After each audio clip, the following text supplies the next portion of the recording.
A common goal of good teachers is to promote independent learning among their students. There's quite a deal of anecdotal evidence for the benefits of such an approach, as well as the evidence provided by common sense. What, however, does the prevailing research in the field of education, and particularly music education, say about this concept? Is there any research that details effective and efficient ways to apply such a theory? Upon inspection, the obvious foreleader in the field of this research is Jerome Bruner. In a 1966 essay, Bruner rejects the notion of teaching students to simply parrot what they've been taught. He further calls upon teachers to stop perpetuating an environment wherein students are motivated to please the teacher or through other extrinsic means. He argues that intrinsically motivated students will be able to direct their own learning long after formal education has ended.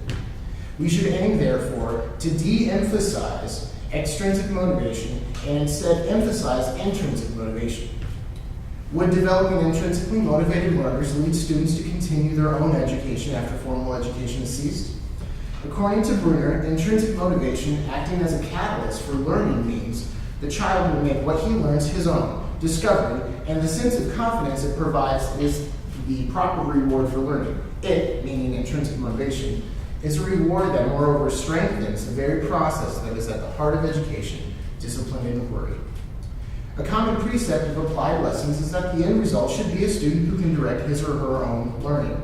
Pedagogical strategies, performance backgrounds, and opinions vary amongst teachers, yet the theme of students becoming independent learners is universal.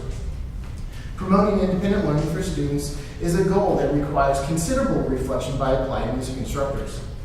What is the most effective way for instructors to promote this response in their students? What resources do applied music instructors have that can be used to promote efficient and effective music learning? How can research-based pedagogical theories be synthesized to create the best practices for applied lessons? Most importantly, how can applied lesson instructors avoid the pitfall of merely teaching as they were taught?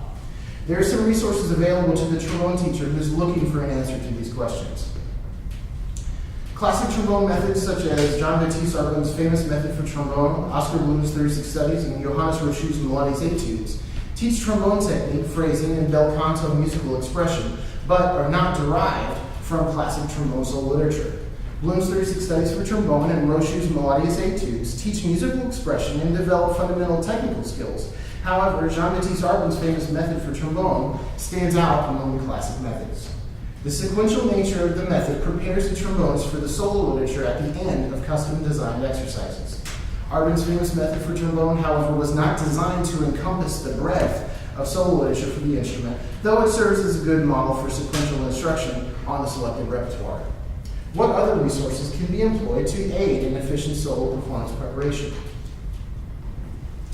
The limited nature of classic pedagogical materials has been addressed anecdotally by applied trombone instructors. Recent research projects and dissertations have highlighted the lack of solo literature preparatory materials within trombone pedagogy. Long-standing professor of trombone at Florida State, John Jerome, states, usually you can identify the several notes or kinds of things that are causing you problems. So what I do is I will extract those things and I'll move those into my routines. And I also try to devise other types of routines that complement the problem I'm addressing. So after a while, what is a weakness hopefully becomes a strength. Based on this statement, it seems that the process of identifying components within solo trombone literature is largely based upon the personal difficulties of the performer. What is the possibility that a student musician can identify the problematic sections within a specific solo and develop routines to work on their own deficiencies? What if the instructor could design a template identifying the fundamental pedagogical elements to aid in solo literature preparation and help the student develop their own strategies for effective practice? The limitations within classical pedagogical instruction are further identified through an anecdote of jazz trombonist and educator Edwin Buddy Baker. What I did was the Emory Remington stuff, but the thing that bothered me about that was that there was never any kind of order. I'm sure he, meaning Remington, customized it with students and had them do a little of this and a little of that. But the thing I discovered was that there should be an order. And when you do one thing that's really easy to get, and that sets you up for the next thing, which sets you up for the harder things. Could pedagogical materials still being used, by many collegiate trombone studio teachers be enhanced by sequential instruction? Could solo literature preparation be improved by the development of a sequential plan of instruction? Effective performance practice is demanded of the students while in college, but how can this goal be attained in the most efficient way? Perhaps strategies for learning theory can be used to plan the instruction of solo trombone literature and could offer insight to applied music instructors as they prepare their students for performance. This type of learning theory encompasses a variety of ideas and identifies vital teaching strategies for instructors. For this research study, educational psychology is defined as the discipline concerned with teaching and learning processes, applies the methods and theories of psychology. How an instructor teaches a student and sequences the information could help shape the progression of the student into an intrinsically motivated musician. Jerome Bruner describes his theory of instruction as prescriptive, in the sense that it sets forth rules concerning the most effective way for achieving knowledge or skill. By the same token, it provides a yardstick for criticizing or evaluating any particular way of teaching or learning. The goals to which a theory of instruction specific to trombone pedagogy should prescribe is twofold. The student will learn the music effectively, and the student will learn to maximize his practice time. As stated earlier, the amount of pedagogical materials that directly focus upon solo literature is limited in comparison to materials related to technical development. Applied trombone instructors have identified the need for focused pedagogical exercises for solo trombone literature. Using learning theory as a guide, the instructor could create his or her instructional strategies and then organize in a sequential manner. Additionally, the previous anecdotes touch on the issues of instructional sequencing and content, suggesting that those concerns are fundamental to applied instrumental education on the trombone. The creation of a model of scaffolding for trombone literature could allow for a more efficient and effective method for applied music learning on the trombone. In 1976, Jerome Bruner and two colleagues explored how problems are solved within the relationship of instructor and student. The term scaffolding was used to describe the process of helping the students solve the problems a task presents. The authors discuss the role of the instructor in commanding the interaction between the task and student. They state that scaffolding is the process that enables a child or novice to solve a problem, carry out a task, or achieve a goal which would be beyond his unassisted efforts. This scaffolding consists essentially of the adult controlling those elements of the task that are initially beyond the learner's capacity, thus permitting him to concentrate upon and complete only those elements that are within his range of competence. Studies concerning scaffolding and its implementation in educational settings are numerous. While Jerome Bruner's first discussion of scaffolding was introduced almost 40 years ago, recent studies of scaffolding encompass many different fields of education. For the purpose of this study, research of scaffolding within music education was the main focus. The sequential nature of scaffolding can be identified in two examples. Todd Fallis's Mastering Legato on Trombone was a sequential research project detailing the accomplishment of legato technique using fundamental techniques and classic method texts of trombone education. This study demonstrates how a single technique could be sequenced using classic method texts as a tool for the scaffolding process. Judy Bauer's research into sequential patterns and the effectiveness of music instructors found that students responded positively when given the opportunity to reflect with the instructor after a task was completed. The evidence formed by these research studies shows that instructors could use sequential patterns of instruction and that students respond positively to the organized educational patterns demonstrated by their instructors.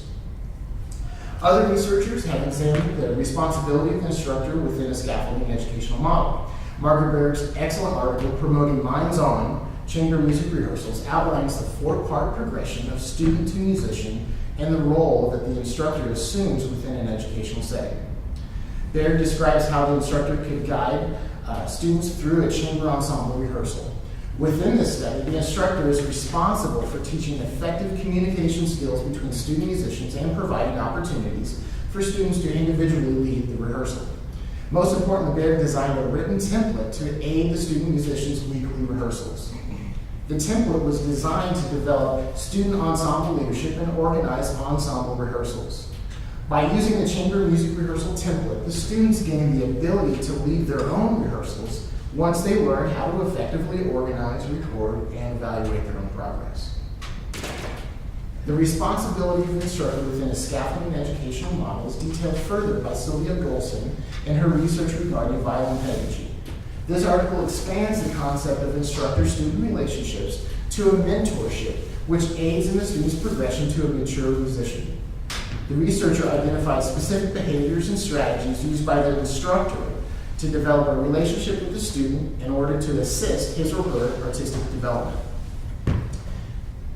Instructional behaviors encompass preparatory, facilitative, and commitment strategies to initiate a mentoring relationship and establish a comfortable lesson atmosphere. Instructor behaviors are instituted to identify instructor expectations, locate student performance weaknesses, and facilitate risk-taking behaviors. Risk-taking behaviors show that the student is kind of moving along in their maturity level with whatever material that they're working through. These student behaviors display the shift from extrinsic motivation to intrinsic motivation. That's key. Philip Hash's research of the Universal Teacher by J.E. Maddie and T.P. Giddings provides further evidence for the instructor as the guardian of a student's educational experience.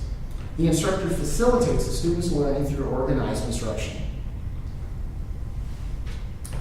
The scope of this research study encompasses the creation of 2 pedagogical templates and companion exercises utilizing Jerome Bruner's educational scaffolding concepts for 2 solo trombone works.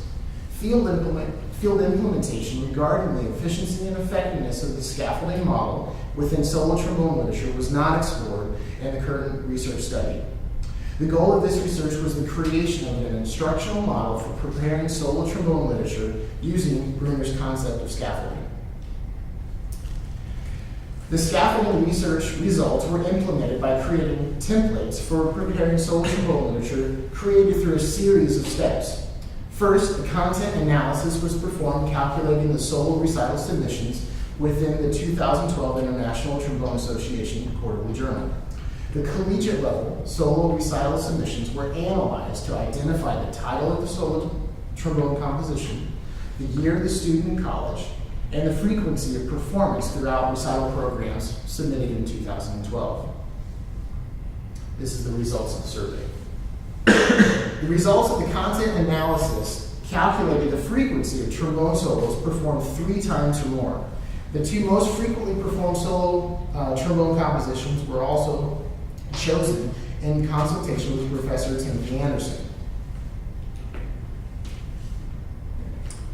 Bruner's scaffolding theories have been implemented through the creation of pedagogical templates for Lars Erik Larsson's Concertina for Trombone and String Orchestra and Joseph Young's Aria and Polonaise for trombone and piano. Secondly, the compositions were analyzed to identify pedagogical elements required by each solo. A pedagogical template was created displaying the musical elements in 6 different categories: musical terms, scales, style, rhythm, articulation, and technique specific to each solo trombone work.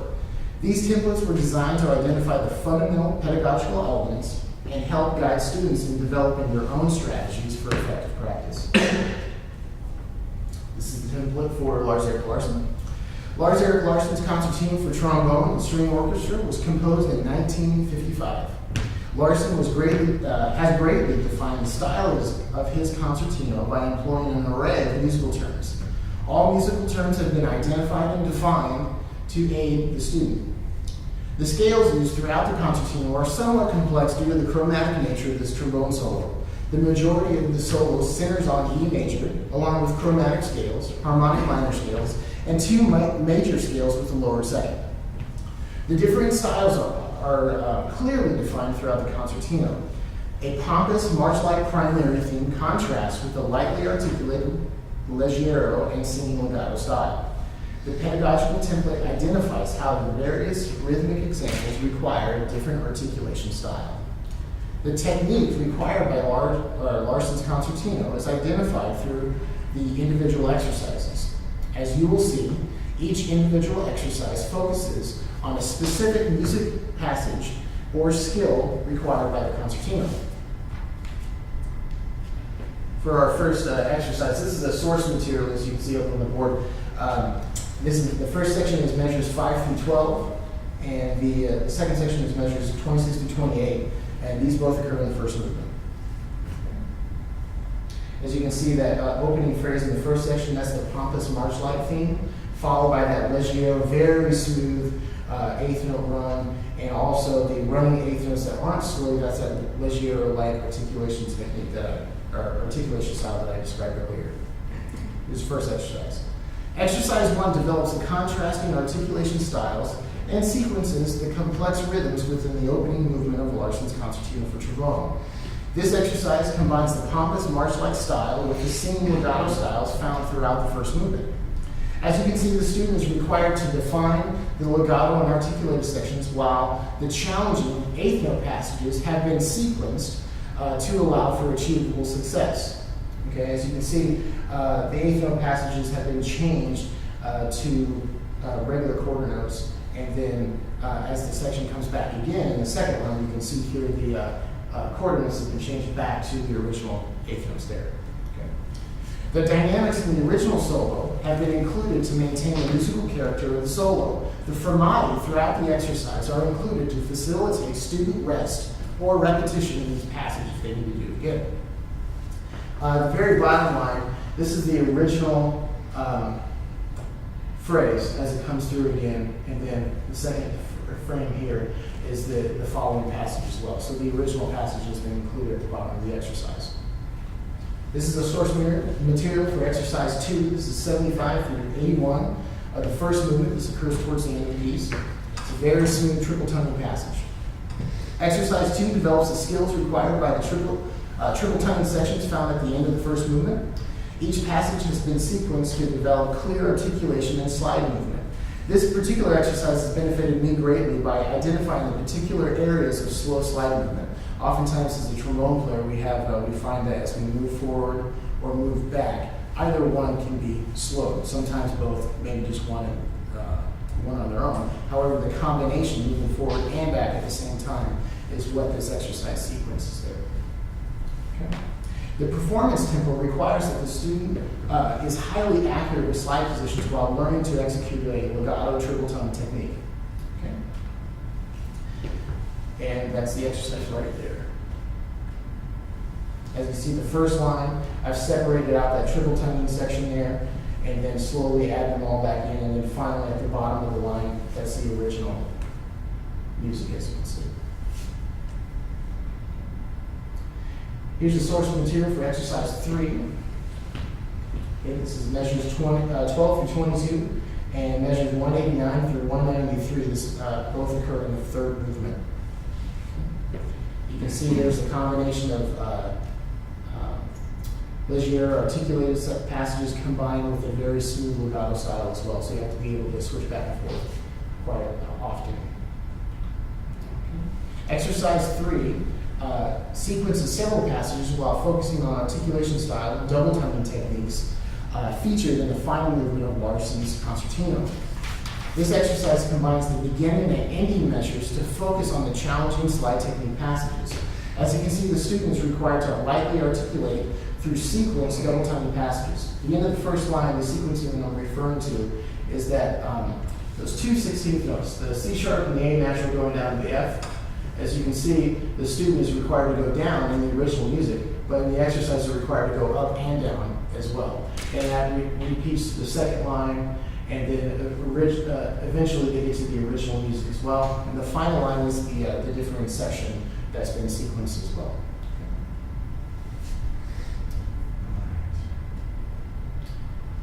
Here's the source material for exercise 4.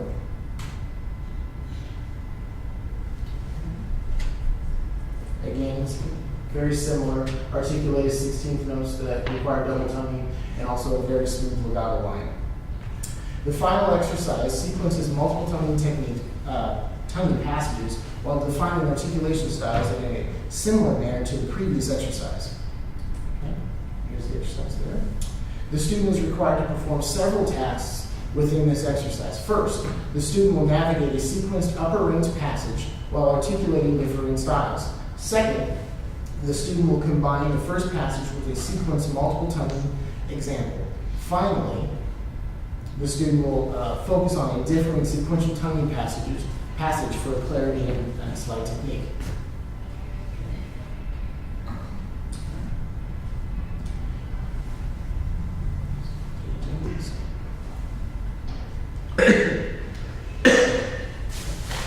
Joseph Young's Arian Polonaise for solo trombone and piano was composed in 1944. The amount of musical terms included in the Arian Polonaise differ greatly in comparison to Larson's concertino. Despite the lack of compositional direction provided by Joseph Young, defining musical terms within a solo can provide the student with information about the composer. The term basine is listed at the beginning of the solo and the piano score as well. Basine refers to a particular organ style. While the reason for the term's inclusion is unclear, the term's presence helps to identify Jongen's background as an organist.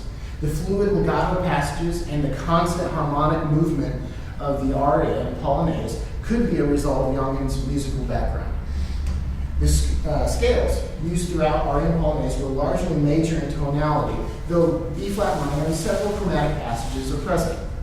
The singing legato and contrasting leggero style compete throughout Arian Polonaise. Jongen's solo trombone composition uses a complex variety of rhythms in comparison to Larson's concertino. Despite the simple dualistic nature of styles, the rhythms displayed are quite complex and challenging to any trombone student. The technique required by Jongen's Arian Polonaise is again identified through a series of exercises. Each exercise includes sequential preparation of musical passages to develop slide technique, articulation, and rhythmic experience with attention given to range and interval studies.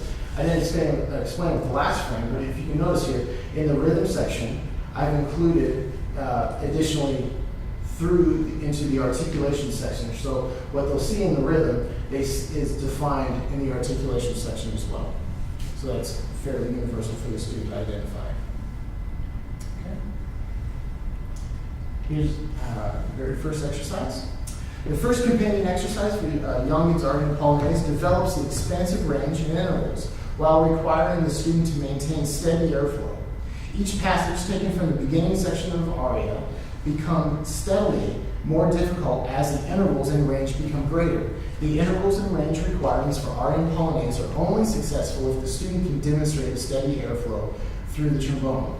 As you can see, the first line is the opening phrase of the solo, and you'll see some, minor thirds, major seconds, very easy, perfect fourth relationships. But as the passage progresses, it goes into fourths, fifths, and a very wide inharmonic major seven lead there at the bottom line. So it's fairly challenging for a student to go through.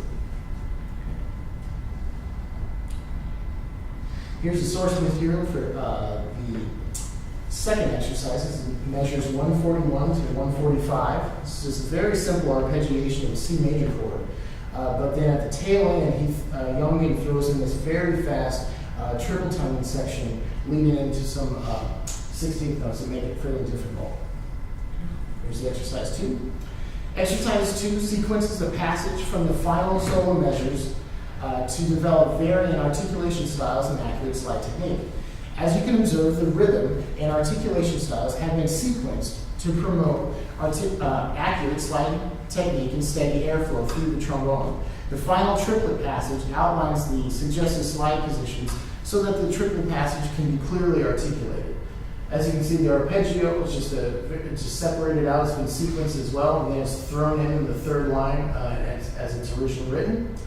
The triple tonguing passages start off with triplets at the 8th note level, then moving to 16ths on the downbeat as well. But then on the music, it's obviously on the and of each beat. So, and then at the final line, the original passage is included. Exercise 3 develops accurate slide technique by sequencing the challenging 16th note passages throughout the Polonaise. Each 16th note passage is clearly defined by its interval structure. Each passage contains a minor third interval followed by a series of diatonic or chromatic steps.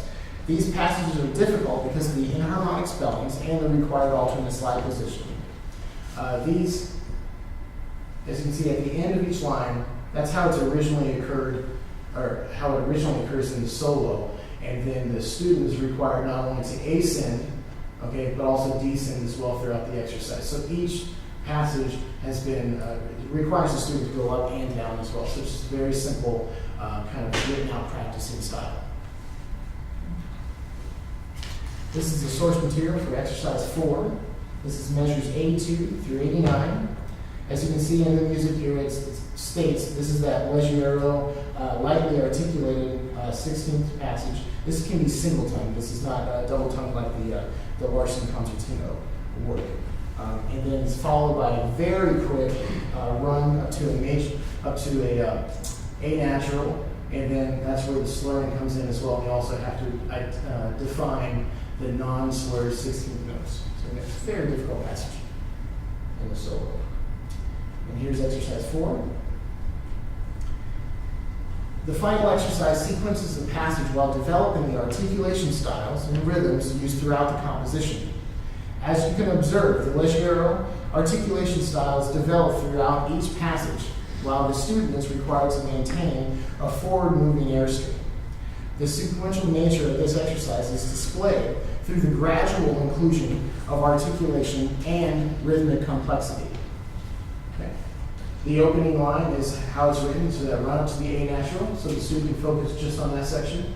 And then as you go down the exercise line by line, that leggero style, the student is required to slur throughout the entire phrase. And then the third line, you start adding the articulations in while still maintaining that forward-moving airstream. And as you can see, the 16th notes at the tail end of that are going to be changed for the fourth line. This is how it's originally put. There's that dotted 16th, 32nd note rhythm that's fairly complex in comparison to some of the other solo trombone literature. So that's been sequenced as well. And then finally, at the bottom line, moving on to the next page, that is the original statement written out for the students to play through that.